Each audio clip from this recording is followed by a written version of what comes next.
नमस्ते, मैं हूं आपके साथ पूजा सचदेवा और आज आपसे बात करूंगी आज की बड़ी खबर पर। और खबर यह है कि आज सुप्रीम कोर्ट में सुप्रीम सुनवाई हुई है वक्फ कानून से जुड़ी याचिकाओं पर। कल भी सुनवाई हुई थी। सीजेआई संजीव खन्ना की अध्यक्षता वाली बेंच ने केंद्र सरकार से 7 दिनों में इसका जवाब मांगा है और जवाब मांगा है वक्फ बाय यूजर के मुद्दे पर। केंद्र सरकार को 7 दिन के अंदर इस पर अपना जवाब दाखिल करना होगा और इस मामले पर अगली सुनवाई 5 मई को होगी। लेकिन मुस्लिम पक्षकार और वक्फ कानून के विरोध में याचिका डालने वाले याचिकाकर्ता इसे अपनी जीत मान रहे हैं। ऐसा क्यों? क्या कोर्ट ने कानून पर रोक लगा दी है? जवाब है नहीं। तो फिर मुस्लिम पक्षकार इसे अपनी जीत क्यों मान रहे हैं और क्या क्या आज कोर्ट में हुआ, सब डिटेल में मैं आपको बताऊंगी, तो एंड तक इस वीडियो के साथ जुड़े रहिएगा। वक्फ कानून पर सुप्रीम कोर्ट में सुनवाई शुरू हुई और सॉलिसिटर जनरल तुषार मेहता ने कहा कि कानून पर रोक लगाने का कोई आधार नहीं है। सीजेआई ने केंद्र से कहा कि हम बस चाहते हैं कि दूसरे पक्ष भी इससे प्रभावित ना हो, हम नहीं चाहते कि हालात बदले। तुषार मेहता ने कहा कि अगर आप वक्फ बाय यूजर को लेकर भी कुछ कहना चाहते हैं तो उसको लेकर हमारा पक्ष सुने। केंद्र सरकार ने सुप्रीम कोर्ट से अपना जवाब दाखिल करने के लिए 7 दिन मांगे हैं। तब तक वक्फ बोर्ड में कोई भी नियुक्ति नहीं होगी। सीजेआई ने यह भी क्लियर कर दिया कि तब तक रजिस्टर्ड वक्फ में भी कोई बदलाव नहीं होना चाहिए। सुनवाई की अब अगली तारीख तक वक्फ बाय यूजर को ना तो डीनोटिफाइड किया जाएगा और ना ही कलेक्टर को बदला जाएगा। देखिए, आप सबसे पहले तो ये समझ लीजिए कि वक्फ कानून पर सुप्रीम कोर्ट ने फिलहाल कोई रोक नहीं लगाई है। केंद्र को जवाब दाखिल करने के लिए 7 दिन की मोहलत दी है।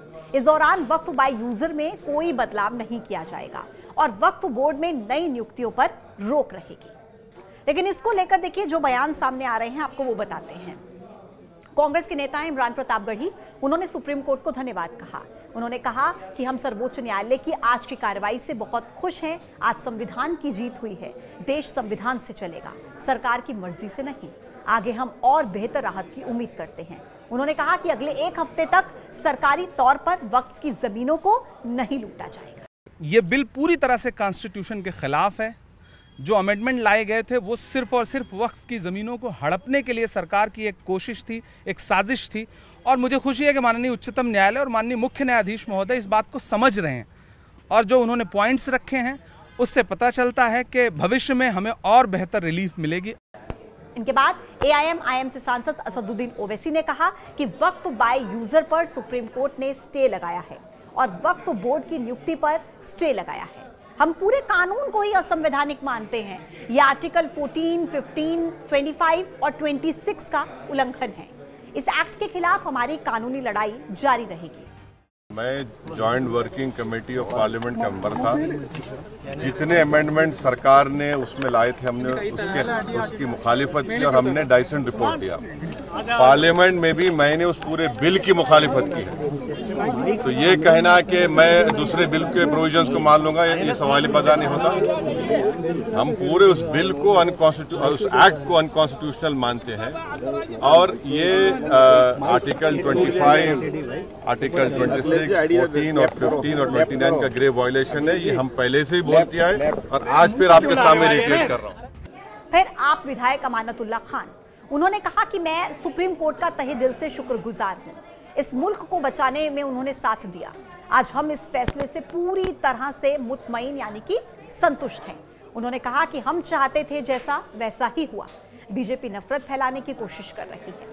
अब इस मामले पर अगली सुनवाई होगी 5 मई को और सुप्रीम कोर्ट सिर्फ 5 मुख्य आपत्तियों पर ही 5 मई को सुनवाई करेगा। सुप्रीम कोर्ट ने कहा कि 110 से 120 फाइल्स को पढ़ना ये पॉसिबल नहीं है।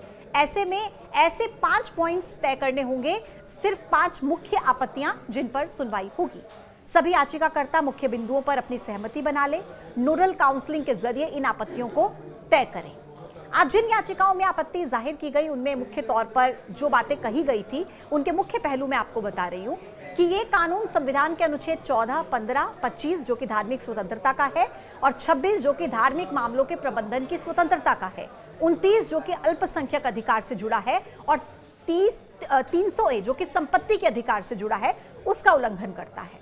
वक्फ बोर्ड में गैर मुसलमानों को शामिल करना और डिस्ट्रिक्ट कलेक्टर को वक्फ संपत्ति का फैसला करने का अधिकार देना, यह सरकारी हस्तक्षेप को बढ़ाता है।